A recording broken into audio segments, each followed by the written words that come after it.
Cinema చూసారా? Cinema చూసామన్నా. Cinema చాలా బాగుంది. First half highlight, second half చాలా బాగుంది. కొన్ని సీన్లు ఉన్నాయన్న సూపర్ ఉన్నాయి అసలు. Music highlight. మేము రావడం వరకు పవన్ కళ్యాణ్ అనుకుని వచ్చాం కానీ థియేటర్లో మాత్రం కీరవాణి హీరో కీరవాణి మామూలు లేడు. కీరవాణి మాత్రం బాధేడన్న మొత్తం అయితే. అందులో అక్కడ మొఘల్ సామ్రాజ్యం ముందు ఒక సీన్ ఉంటుందన్న. ఫస్ట్ ఈ షాట్లు పడతాయి, కాకపోతే కొంచెం విఎఫ్ఎక్స్ ఇది కొంచెం ఇదిలా ఉంది, కానీ మిగిలిందంతా చాలా బాగుంది. అక్కడ హోమం సీన్ ఒకటి ఉంటుంది, అదిరిపోయింది. ఇంకోటి ఏంటంటే మొఘల్ సామ్రాజ్యం బార్డర్లో ఒకటి ఉంటుంది అన్న సీను, సూపర్ ఉంది. కానీ సినిమా మాత్రం క్లాస్. అంటే 4 ఏళ్ల విరామం తర్వాత పవన్ కళ్యాణ్ అభిమానులకు ఇది ఒక పండగ అని చెప్పుకోవచ్చు. ఎలా పండగ అన్న? సంక్రాంతి తర్వాత ఇది మాకిదే ఇప్పుడు మరి ఇంక మామూలుగా ఉండదు. ఇంకా బాగుంది సినిమా.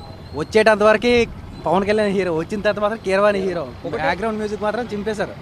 కొన్ని సీన్లు ఉంటాయి అన్న. ఇప్పుడు మగధీరలో కొన్ని బ్యాక్గ్రౌండ్ మ్యూజిక్ వినపడతాయి, అలా కొడుతున్నాయి, అలా వస్తున్నాయి కొన్ని, బాగా టచ్ అవుతున్నాయి. బీజిఎం అయితే చాలా బాగుంది. సినిమా ఓవరాల్గా బాగుంది. కొన్ని సీన్లు హోమం దగ్గర, హోమం scene second pre climax Pawan Kalyan choreography అదంతా ఎక్సలెంట్. మరి అంటే ఇప్పటి వరకు పాన్ ఇండియాలో లేదు, పవన్ కళ్యాణ్ ఈ సినిమాతో పాన్ ఇండియాలో కూడా అడుగు పెట్టారు. పాన్ ఇండియాలో పవన్ కళ్యాణ్కి ఇది ఒక తొలి విజయంగా భావించవచ్చు. ఎలా ఉంది? భావించవచ్చు అన్న, సూపర్ ఉంది. మరి కంటెంట్ సినిమా ఉన్నప్పుడు అది పాన్ ఇండియా అయినా పాన్ వరల్డ్ అయినా ఎత్తుకెళ్ళిపోతాడు మావాడు, మామూలు ఉండదన్న. ఇంకంతే మరి. ఇంకా ఇక్కడ బ్లాక్ బస్టర్ అంతే. ఇక్కడ మొఘల్ సామ్రాజ్యం సీన్, వాటర్ సీన్ ఒకటి ఉంటుంది అన్న. అక్కడ దిమ్మితే అని వస్తుంది, ర్యాంప్ ఆడేస్తాడు అక్కడ కీరవాణి, మామూలు ఉండదు. చాలా బాగుంది. మూవీ చూసారు కదా, ఎలా అనిపిస్తుంది? చాలా బాగుంది మూవీ. అంటే 5 years గ్యాప్ వచ్చింది కదా, నాకేంటంటే క్లైమాక్స్లో ఫైటింగ్ సీన్ ఒకటి పెడితే బాగుండేది అనిపించింది.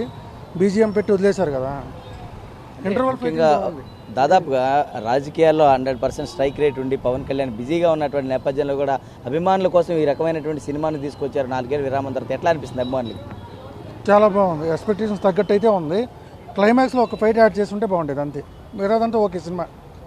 అంటే ముఖ్యంగా ఈ హీరోయిన్తో కాంబినేషన్ ఎట్లా అనిపించింది? పవన్ కళ్యాణ్కి సంబంధించి చాలా కీలకమైనటువంటి సన్నివేశాలు కూడా చూపించారని చెప్తున్నారు. బ్యాక్గ్రౌండ్ మ్యూజిక్ కానీ ఇవన్నీ ఎట్లా అనిపించింది? బీజిఎం బాగుంది. ఇంటర్వల్ వచ్చే బీజిఎం, క్లైమాక్స్లో వచ్చే బీజిఎం బాగుంది. ఎట్లా ఉంది మూవీ? ఎట్లా ఉంది మూవీ బ్రో? అసలు చాలా బాగుంది బ్రో. అసలు ఎక్స్పెక్టేషన్స్ అన్నీ రీచ్ అయిపోయి పవన్ కళ్యాణ్ ఫ్యాన్స్కి అయితే పండగలో ఉంది.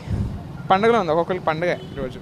అంటే ఒక 4 years గ్యాప్ తర్వాత 7 years గ్యాప్, 4 years కాదు, 4 years మామూలు 2 years remake gap, 7 years original film gap వచ్చింది. అంటే ఇప్పుడు పవన్ కళ్యాణ్ని ఇప్పుడు కూడా ఒక ఖుషి లేదంటే ఈ టైప్ చూసేటువంటి అభిమానులకు ఒక వీరమల్, అంటే ఒక చరిత్రని సృష్టించేటువంటి ఒక యోధుడి రూపంలో పవన్ కళ్యాణ్ చూసారు, ఎట్లా అనిపించింది? అలాంటి ఒక రోల్లో పవన్ కళ్యాణ్ చూసినందుకు చాలా హ్యాపీగా ఉంది. ఎందుకంటే పవన్ కళ్యాణ్ ఇప్పుడు ఫైట్ చేసేది అన్నీ, ఇప్పుడు పవన్ కళ్యాణ్ మొత్తం పాలిటిక్స్ వైపు, ధర్మం వైపు అలా ఉన్నారు. సో అలాంటి ఒక టైంలో ఇప్పుడు ఇలాంటి మంచి ఒక ఫ్రీడమ్ ఫైటర్ టైప్ ఫిక్షన్ ఒక ఫ్రీడమ్ ఫైటర్ రోల్ చూడడంలో చాలా హ్యాపీగా ఉంది. ప్లస్ ధర్మం గురించి చెప్తున్నందుకు ఇంకా చాలా హ్యాపీగా ఉంది. ఒక పాయింట్ తెలుసుకుంటున్నాం మూవీ చూస్తూ అందరూ. సో ఔరంగజేబ్ ఏదైతే సనాతన ధర్మం కోసం పోరాటం చేస్తా ఉన్నారో ఆ సనాతన ధర్మం కోసం కూడా ఈ సినిమాను చూపించారని చెప్తున్నారు. ఎట్లా అనిపించింది ఆ మూమెంట్? ఎట్లా అనిపించింది? మూమెంట్స్ అంటే చాలా ఉన్నాయి, కానీ అందులో ఒక మెయిన్ మూమెంట్ వచ్చేసి ఒక సీన్ ఉంటుంది హిందూస్ గురించి, ఇలా ముస్లిం వర్సెస్ హిందూ, కాంట్రవర్షియల్ కాదు కానీ బట్ ఒక సనాతన ధర్మం గురించి చెప్పే ఒక సీన్ ఉంటుంది. అది మాత్రం అందరికీ గూస్ బంప్స్ వస్తాయి. చూసే ప్రతి ఒక్కరికి ఒక సీన్లో చూస్తే అందరికి గూస్ బంప్స్ వచ్చినాయి.